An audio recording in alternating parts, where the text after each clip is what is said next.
soy Euridice Cabañes, soy presidenta de RIMS en México y soy profesora en la Universidad Isabel I de Castilla.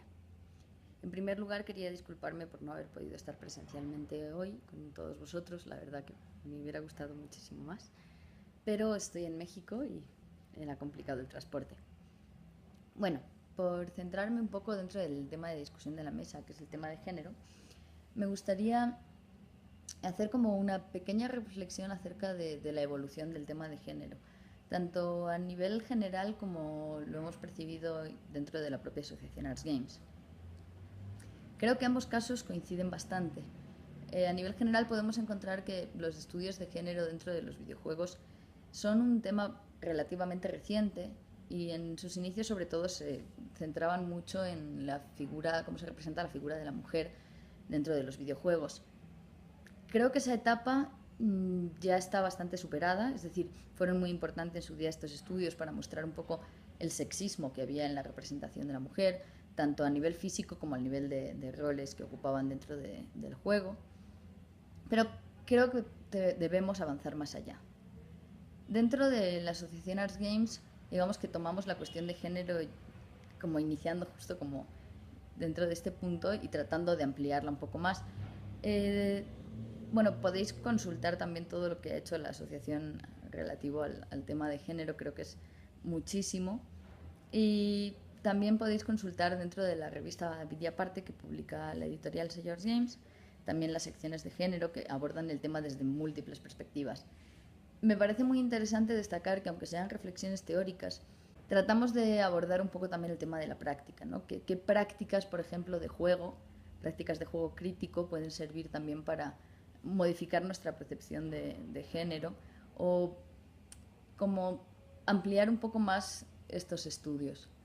Pero creo que hasta el año pasado no habíamos dado el paso realmente significativo, que la verdad para mí fue todo un honor poder iniciar que diéramos este paso, que es pasar un poco de toda la investigación teórica a la práctica.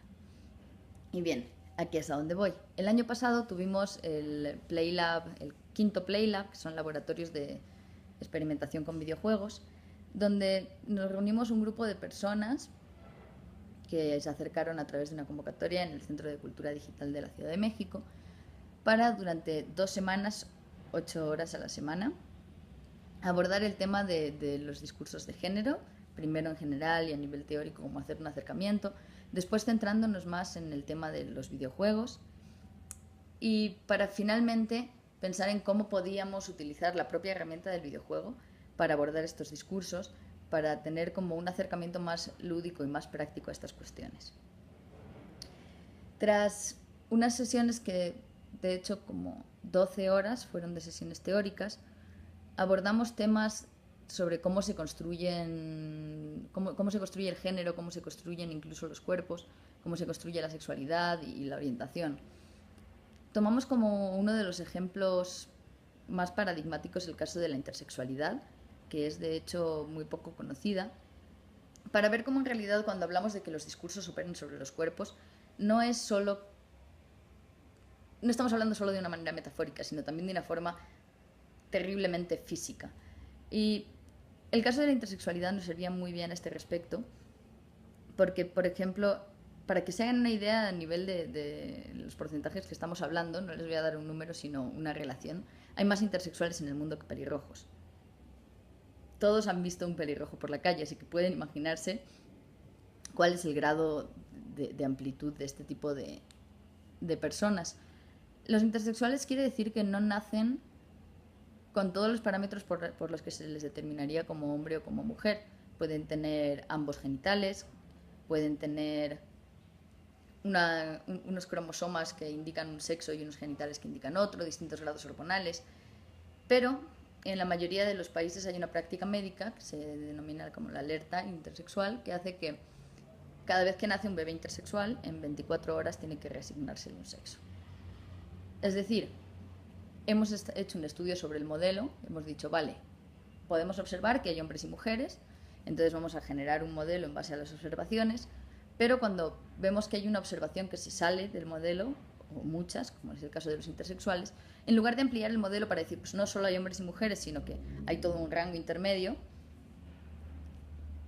cambiamos a las personas hasta el punto de operaciones quirúrgicas, medicación. Es decir, los discursos operan sobre los cuerpos de una forma eminentemente material. Y bueno, este caso solo era como un ejemplo para visualizar eso. Es uno de los casos en los que más nos detuvimos dentro de este laboratorio y que de hecho dio mucho de sí. Tras también tratar, por ejemplo, de dibujar un personaje, centrándonos también otra vez en la representación, que no fuera sexista o que no estuviese estereotipado, decidimos que nuestro juego no iba a tener un personaje, porque si queremos no estereotipar o no caer como en lo mismo de siempre, más bien íbamos a poner que el jugador fuera el personaje del juego. Entonces, tras muchas reflexiones, decidimos llevar a cabo un videojuego que te confrontara con tus propias decisiones sobre la sexualidad. Este videojuego, resultante de este Playlab, fue Homo Zapping. En Homo Zapping, una de las cosas que también surgió la reflexión era, aparte de hablar de los géneros sexuales, podemos hablar de los géneros de videojuego, ¿no? Y por qué no establecer también como una mezcla de esos géneros cuando tratamos de mostrar algo. Así que lo que se decidió fue que en lugar de ser un solo juego, fuera básicamente una mezcla de distintos videojuegos que además tuvieran distintos estilos gráficos para mostrar toda esta variedad de lo que puede estar y convivir junto. A la vez también quisimos visibilizar un poco cómo en la cultura contemporánea se siguen viendo como todos estos estereotipos y cuestiones acerca de la sexualidad. Entonces, como su propio nombre indica, Homo Zapping es un zapping, donde también seleccionamos pequeños fragmentos de vídeos que pueden verse en anuncios publicitarios, en películas, videoclips, donde se muestra distintos aspectos, ¿no? Desde pues, la intersexualidad de la que hablábamos, los juguetes rosas para niñas, las maquinillas de afeitar altamente tecnologizadas para hombres, no sé, como distintos fragmentos que vean un poco esta visualización de cómo se está representando la sexualidad a un nivel de la cultura. Y además están estos minijuegos que conformarían también todo el juego.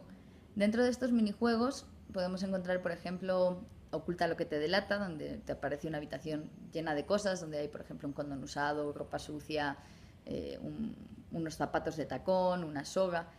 Hay como muchísimos objetos y tú tienes que decidir qué es lo que ocultas, ¿no? Qué es lo que te delata a ti. También tenemos Señal al diferente, donde aparecen distintas personas caminando por la calle y tú tienes la posibilidad de señalarlas. Excítalo, donde tiene distintos personajes que te aparecen aleatoriamente cuando lo juegas, que pueden ser hombre, mujer, obeso, obesa, anciano, anciana, alien o robot. Y tienen distintos puntos donde puedes decidir pulsar para tratar de excitarlos. Y bueno, así toda una serie de minijuegos donde, si podéis observar, en ningún momento se te está diciendo que haya una respuesta correcta ni que la tengas que acertar, sino que más bien tú te confrontas con tus propios pensamientos acerca de la sexualidad y tú estás tomando tus propias decisiones.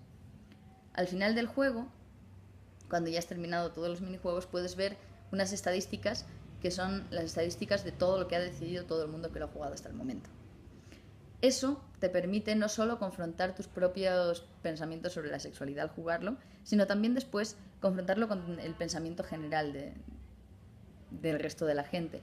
Entonces, también te permite plantearte hasta qué punto tus decisiones son tuyas o son una cuestión cultural. Dentro de estas podemos, por ejemplo, ver que en Excítalo la gente siempre, o casi siempre, el mayor porcentaje es a los genitales. Incluso cuando se trata del caso del robot, donde en la parte donde se supone que estarían los genitales si se tratara de un humano, no hay más que una plancha metálica y igual la gente va a pulsar dentro de los genitales. Estas estadísticas no solo sirven al jugador para confrontar sus propias experiencias, sino que también nos sirven a nosotros porque recabamos muchos datos sobre cuál es la percepción general sobre esos casos. En el ejemplo, por ejemplo, de Excítalo, podemos ver que hay una idea de la sexualidad totalmente anclada a lo genital. Y eso nos sirve para posteriores investigaciones. Es decir, creo que con este Playlab abrimos o inauguramos una forma de pensar el género o de repensar el género y los videojuegos donde se da una suerte de retroalimentación, ¿no? Se inicia con una investigación, teórica, potente, sustentada, donde hay como muchos autores que se reflexionan tanto de género y videojuegos como de género en general o de videojuegos en general. Después tenemos llevar esa investigación a la práctica, tratando o generando como este videojuego donde se vuelca un poco toda esa investigación, porque bueno, no lo he dicho, pero aparte en cada minijuego tienes más información donde puedes consultar casos de intersexualidad, saber mucho más sobre, por ejemplo, la censura de pezones femeninos en la red, en el juego del censor de pezones, y puedes ampliar información. Entonces, esta información, por un lado, se convierte en juego y además es una forma de divulgar esta información también a los jugadores, como una especie de ensayo jugable, pero a la vez este juego se convierte de nuevo en una forma de recabar información para continuar la investigación. Además hemos descubierto que es una forma mucho más interesante que si hubiésemos generado, por ejemplo, encuestas que no fueran jugables, porque la gente se siente muy cómoda dentro de este entorno de experimentación sin consecuencias y además el frenesí o la rapidez con la que pasa cada minijuego, donde tienes 20 segundos para completar cada uno, hace que las respuestas sean como muy inmediatas y muy automáticas, por lo tanto son como mucho más fiables que si estuviéramos preguntando a la gente, donde además si fuera una pregunta directa estarían también esperando pues, qué es lo que tú quieres oír o estaría mucho más sesgada. Entonces hemos descubierto también que el videojuego puede ser una herramienta muy, muy, muy positiva a la hora de generar encuestas sobre temas más peliagudos como es la sexualidad. Y bueno, básicamente lo que más me interesaba resaltar aquí es como ese avance de los estudios de género y videojuegos, de partir de algo como muy sencillo como analizar cuantitativamente la representación de la mujer en los videojuegos, cuántas van de este tipo, cuántas van de otro, a empezar a plantear cuestiones más prácticas y de reapropiación de la herramienta, hasta finalmente llegar a hacerlo. Creo que es un poco la línea que nos toca ahora dentro de género y videojuegos, fomentar esta educación y fomentar que haya esta reapropiación de la herramienta desde una perspectiva muy crítica. Y bueno, creo que por nuestra parte ya hemos empezado, os animo a todos a empezar también. Y ahora termino el vídeo porque estoy en Skype esperando para contradecirme. Hasta luego.